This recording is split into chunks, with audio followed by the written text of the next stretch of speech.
السلام علیکم۔ تمام تعریفیں اللہ تعالیٰ کے لیے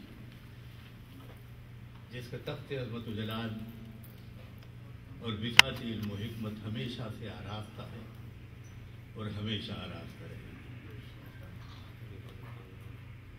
وہی ہے جو بندوں کی صلاح و فلاح کے لیے انبیاء کو مبعوث فرماتا ہے، اور اسی نے آمنہ کے جگر گوشے کو سید العرب والعجم، سید البشر، سید الانبیاء، سید الکونین بنا کر مبعوث فرمایا۔ درود و سلام رؤوف الرحیم نبی کریم پر جو جمیل الشیم شفیع الامم صاحب الجود والکرم صلی اللہ علیہ وسلم، آپ کا نام میرے واسطے عنوان حیات اور آپ کا ذکر عبادت سے سوا کچھ نہیں۔ سرور کائنات صلی اللہ علیہ وسلم جب مبعوث ہوئے ہیں تو مورخین نے لکھا کہ عرب میں یا قریش میں کل 17 آدمی تھے جو لکھنا پڑھنا جانتے تھے، لیکن جب جناب رسالت پناہ صلی اللہ علیہ وسلم نے دنیا سے پردہ فرمایا تو ابو زرع کی روایت ہے کہ 1,00,000 صحابہ کرام حدیثوں کی روایت کرتے ہیں۔ مورخین یہ بھی بتاتے ہیں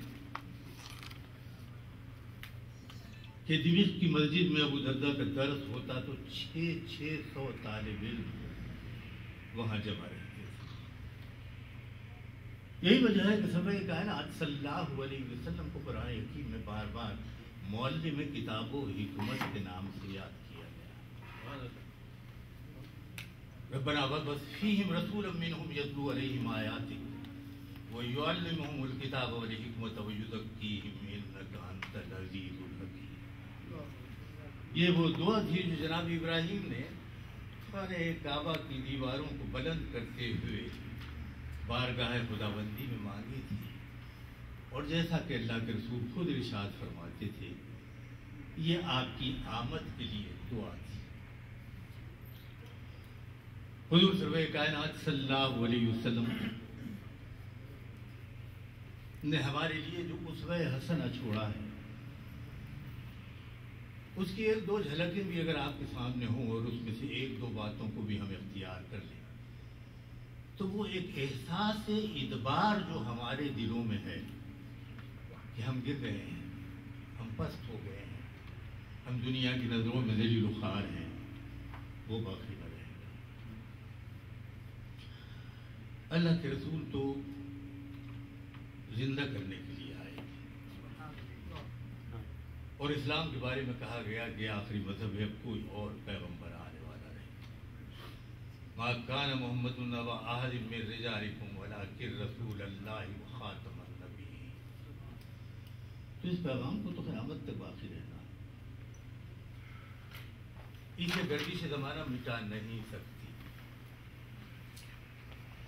ہم کہیں چلے جائیں یہ باقی رہے گا،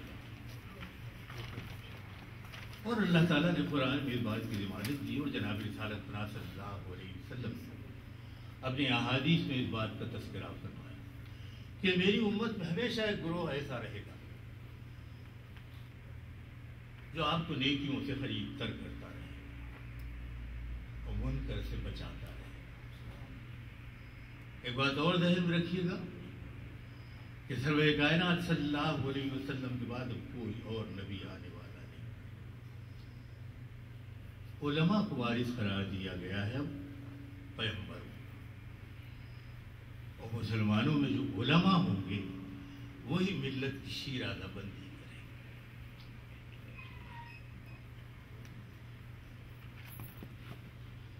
سوچئے کیا زمانہ تھا جبکہ بغداد میں دنیا کی سب سے بہترین دوربینیں تھیں۔ آج ہم موسم کا حال سنتے ہیں ریڈیو پہ، ٹی وی پہ، تو ہمارے سمجھ میں آتا ہے کہ بھائی سائنس نے کس درجہ ترقی کی۔ آپ کو حیرت ہوگی یہ بات معلوم کر کے، ابن عساکر کے پاس بھی ہے، نفع الطیب میں بھی اس کا ذکر آیا ہے کہ دن میں 2 مرتبہ موسم کا حال بغداد میں ڈھنڈوری کے ذریعے سے بتایا جاتا تھا کہ صبح میں کیا حالت ہے اور شام میں کیا حالت ہے۔ دنیا کی بہترین رصد گاہیں اس وقت بغداد میں تھی یا اطراف بغداد میں وہ بھی کیا زمانہ تھا کہ ہم نے دنیا کو ٹریگنومیٹری کا درس دیا، علم سکھلایا، الجبرا ہم نے دنیا کو سکھلائی۔ یہ جو خط سرطان ہے، خط جدی ہے، یہ جو زاویے ہیں جن سے موسم کو معلوم کرتے ہیں، جغرافیائی حالات معلوم کرتے ہیں، ان کو درست کرنے والے کون تھے؟ یونانیوں نے جو کچھ کیا تھا اس کو ہم نے درست کیا، درمیان میں مصریوں کی طرف سے جو کچھ اس کے اندر اضافہ ہوا اسے بھی ہم نے ٹھیک کیا، اور آج ان چیزوں کے سلسلے میں جو زاویے ہیں وہ ہمارے متعین کیے ہوئے۔ واسکو ڈی گاما کو ہندوستان کا راستہ کس نے دکھایا تھا؟ ہم نے دکھایا۔ کولمبس کو امریکہ لانے والے کون ہیں؟ ہم ہیں۔ مامون رشید کا زمانہ دیکھیے، بیت الحکمت کے قیام کا زمانہ، ہارون رشید کا زمانہ دیکھیے۔ یہ میں 150 ہجری کی بات کر رہا ہوں، یہ میں 150 ہجری کی بات کر رہا ہوں۔ اس وقت ہم اینستھیسیا دینا جانتے تھے، اور زہراوی کے وہ نشتر استعمال ہوتے تھے جن میں سے 70% آج بھی آپریشن کے لیے استعمال کیا جاتا ہے۔ اور یہ وہ زمانہ تھا جب پنڈا شاہ مرثیہ انگلستان کا حکمراں تھا، اور اس زمانے میں ہر علاج گنڈے، فلیتوں اور تعویذوں کے ذریعے سے ہوتا تھا۔ تو دنیا کو خوشحالی دینے والے، دنیا کو تمدن کی طرف لانے والے، ترقی کی طرف لانے والے، تہذیب کے معراج کی طرف لے آنے والے ہم ہیں، لیکن ہم نے اپنے ماضی کو بھلا دیا۔ کبھی آپ نے سوچا کہ قوت پرواز انسان کو اللہ تعالیٰ نے کس طرح عطا کی ہے؟ اس کا مظاہرہ کرنے والا کون ہے؟ ابن فرناس ہے، جس نے اڑنا سکھایا، اور خاصی کچھ بلندی پہ جانے کے بعد اسے وہ انداز معلوم نہیں تھا کہ کس طریقے سے واپس لینڈ کرنا ہے، اور اسے یہ بات اس وقت نہیں معلوم تھی کہ چڑیا یا پرند بولتے ہیں تو دم سے کیا کام لیتے ہیں جب وہ نیچے بیٹھتے ہیں۔ یہ ایک بار میں سائنس کی تحقیق کے نتیجے کے طور پہ سامنے آئے۔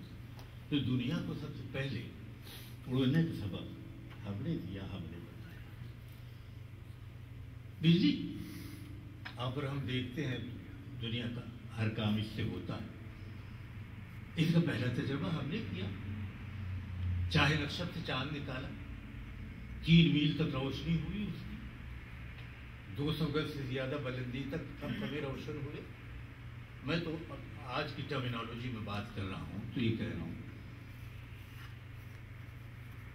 تو دنیا کو سب سے پہلے الیکٹریسٹی کا بھی تجربہ کس نے دیا؟ کس نے بتایا؟ ہم ہی نے بتایا۔ کتنی اور ایجادات ہیں جو ہم نے کی۔ گھڑی ہم نے بنائی، اسٹرلاب ہم نے بنایا۔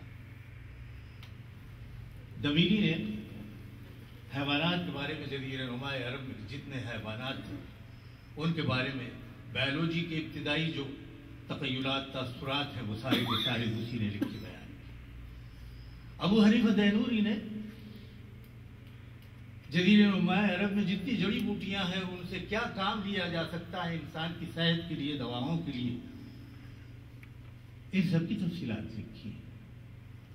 ابھی انہیں کی خورشید چینی بعد میں کی۔